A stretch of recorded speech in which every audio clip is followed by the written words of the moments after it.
What is going on, guys? And we continue with the series on this 2016 Jeep Compass, and now we are going to be removing the pistons. Now, I had a hard time removing like two of the pistons. They were really rusted in there. So what I did, I removed the ones that I could at first, and I left the ones that they were really rusted, soaking. So once you remove the cap of the connecting rod, you can just tap it with what I usually do. I use a wooden piece, and then with a hammer I tap it until it's free and you can remove it with your hand. Okay, guys, so what I'm doing here is I'm trying from the bottom and I'm trying from the top, so I can get them free, so I can get it at least moving. I can go up and down until I can get them out.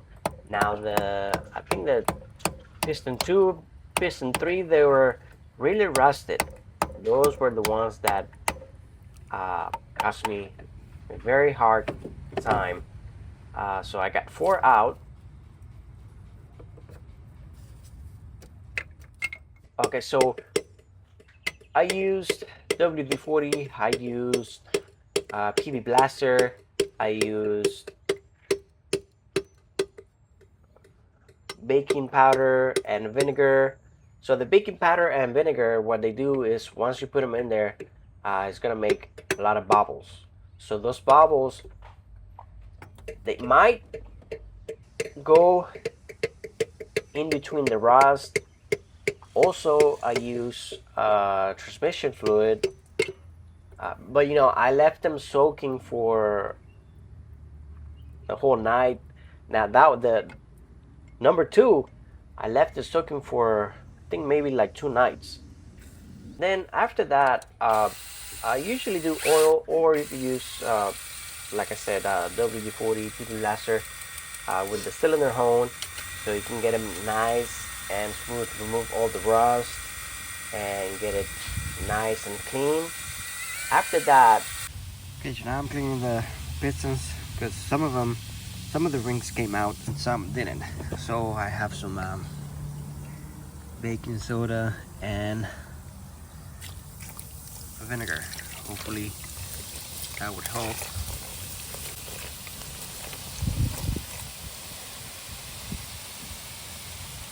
I'm gonna leave them for a while. I left them soaking last night, but just the vinegar, not baking soda. Let's see how it works. Okay, so some of the rings, they were very hard to remove, but now that I left them soaking, let's see, but they're still, I mean, they should be, when you take them out of the cylinder, they should be like this, not like this.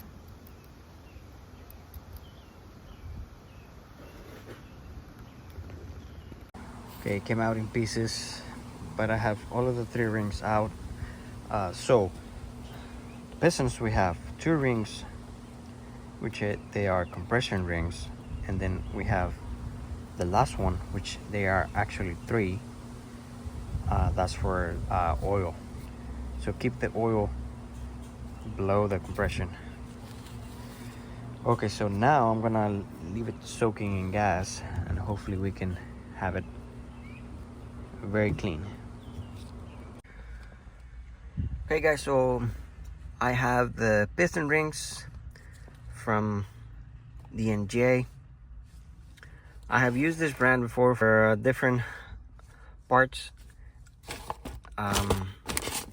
So this is going to be, well, I think this is for Amazon. Okay, I got it from Amazon. I'm gonna leave the part number in the description. I had a hard time finding them, so what I did, I went to the website D&J, and you can order them directly through the website or through Amazon.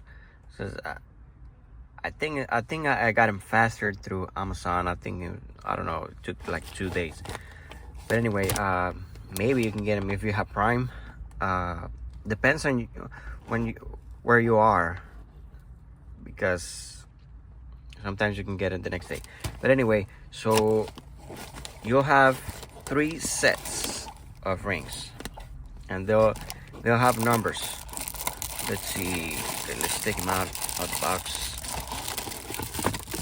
Okay, so the first one, this is the one that is gonna go on top, and then this is the second. This is the one that goes on the middle, and this is the third, which in fact they are 3 that goes on the third groove of the piston, and this is for the oil. The first 2 are for compression, and the third one is for oil. Let's go ahead and put them on the pistons, so we can go ahead and put them on the car. Okay, I think I'm gonna start with the oil rings. So remember, with the oil rings you have 3 rings. So this one, the wavy one, is going to go in the middle, and you have 1 on top and 1 at the bottom. So I think I'll do this one first.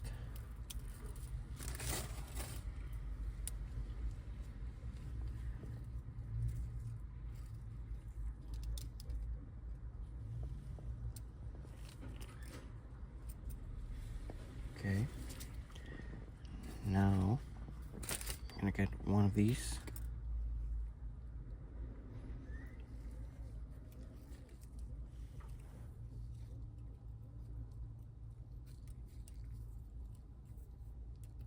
Yeah, make sure that don't break them.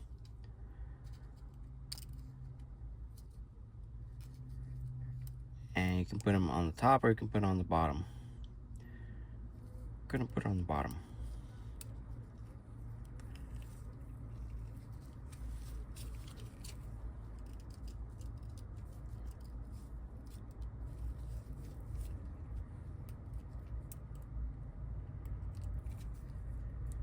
Okay, now let's go ahead and take another one so we can put it on top.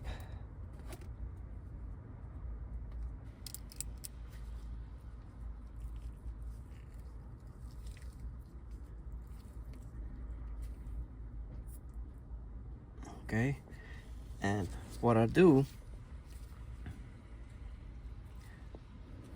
I like to move them that way they're not in a straight line, that opening. Okay, so we're done with the oil ring. Now let's go ahead and do the second one.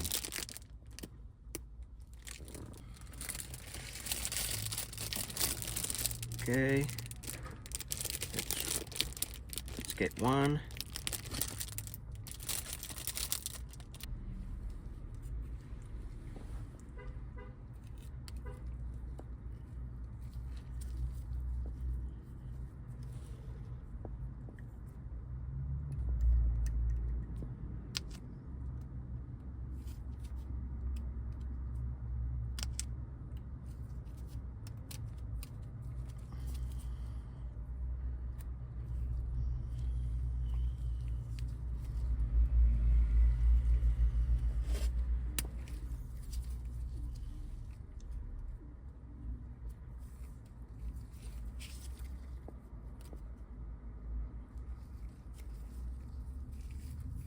Okay, now let's go ahead and do the first one.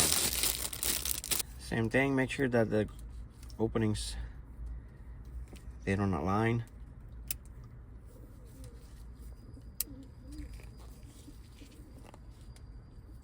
And that's it. Now let's go ahead and do the rest.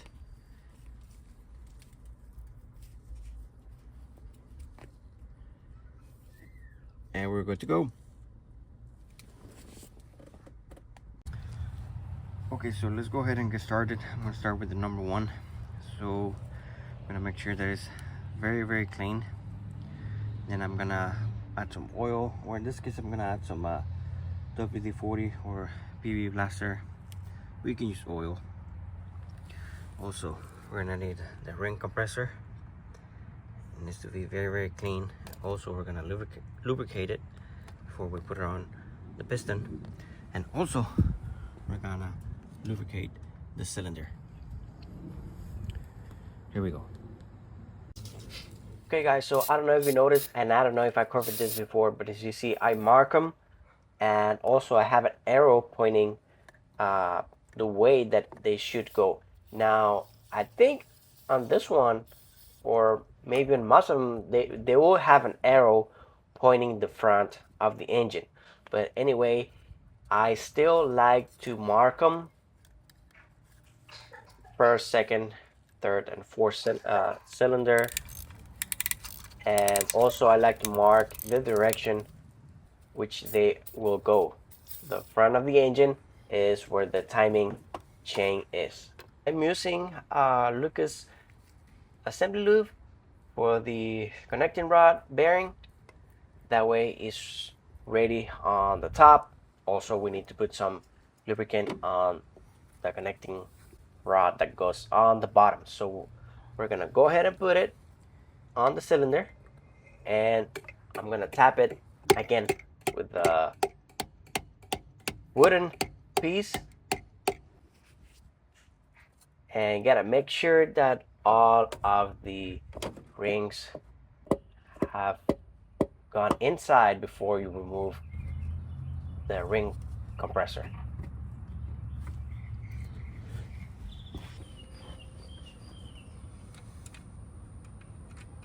Okay, so now we're gonna go ahead and put the connector rod cap. That's the one that goes on the bottom. Go ahead and tie it, and we're gonna continue doing the rest of them. Okay guys, so now all of the pistons are in. Now you should be able to rotate it with your hand. That means that everything is right. Okay guys, so pistons are in. They're torque to specs. So on the website it says 20 foot-pounds, 22 to 27 foot-pounds I believe, and then you need an additional 90 degrees. Now I went with the same bolts, but these you should be really using new ones because they are torque to equal, but I don't even know if hopefully it works, but you know, it had a lot of rust in it, so well, we'll see. But after you torque them down, you should be able to rotate with your hand. Alright guys, well, that's pretty much it. There you have it. Thanks a lot for watching, and see you on the next video.